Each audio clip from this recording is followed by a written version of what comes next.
वक्फ bill 2024 को केंद्र सरकार ने 8 अगस्त 2024 को लोकसभा में पेश किया था, जिसके बाद पक्ष और विपक्ष के नेताओं की इस पर प्रतिक्रियाएं आनी शुरू हो गई थी। एक बार फिर वक्फ बोर्ड पर जनसत्ता दल, लोकतांत्रिक के मुखिया और कुंडा विधायक रघुराज प्रताप सिंह उर्फ राजा भैया की प्रतिक्रिया सामने आई। गुजरात के राजकोट में आयोजित एक कार्यक्रम को संबोधित करते हुए विधायक राजा भैया ने वक्फ बोर्ड पर सवाल खड़े किए हैं। जनसत्ता दल के मुखिया राजा भैया ने अपने संबोधन में कहा कि दुनिया में किसी भी इस्लामिक देश में वक्फ बोर्ड नहीं है, सिर्फ भारत में है। उन्होंने आगे कहा कि वक्फ बोर्ड को 2013 में कांग्रेस सरकार ने जो शक्तियां दी उन्हें भी सुन लीजिए। वक्फ बोर्ड का निर्णय सिर्फ वक्फ की अदालत ही करेगी। वहां पर जिले की कचहरी, हाई कोर्ट, सुप्रीम कोर्ट, इनका अधिकार और इनका सीमा क्षेत्र समाप्त हो जाता है। कुंडा विधायक ने आगे कहा, वक्फ बोर्ड एक नोटिस आपको देगा कि ये संपत्ति वक्फ की है। अगर आपको आपत्ति करनी है तो उनके प्रदेश में कार्यालय है, वहां जाकर आपत्ति कीजिए। अगर 1 साल में आपने कोई जवाब नहीं दिया तो माना जाएगा कि आपकी संपत्ति आपकी नहीं, वक्फ की ही है। आपका घर, आपका गांव, आपकी जमीन सब वक्फ की है, वो वक्फ की ही संपत्ति घोषित हो जाएगी। ये लिखा पढ़ी में है। आज इसके पक्ष में मतदान भी कराया जा रहा है।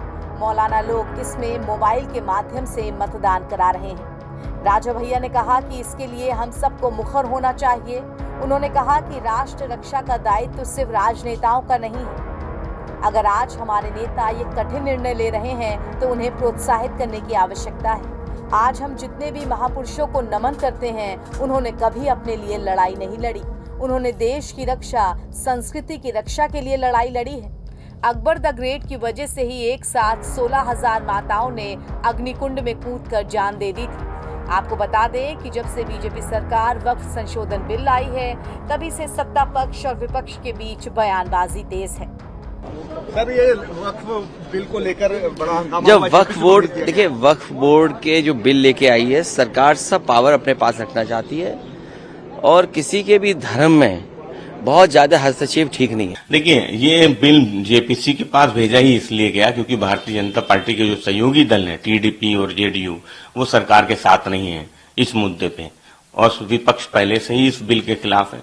तो भारतीय जनता पार्टी का जो मुद्दा है, जो सोच है, वही हिंदू मुसलमान, मंदिर मस्जिद, वक्फ बोर्ड, इन्हीं मुद्दों पे वो राजनीति करना चाहती है, इन्हीं मुद्दों पे आगे बढ़ना चाहती है। और जो विपक्ष है और जो लोकतांत्रिक दल हैं जो भारतीय जनता पार्टी के साथ हैं, वो भी इस मुद्दे से अलग थे। तो समाजवादी पार्टी को भरोसा है कि ये बिल वापस हो। जो असंवैधानिक अराजकता है उसको संवैधानिक प्रतिबद्धता के फ्रेमवर्क में, दायरे में लाना जरूरी है।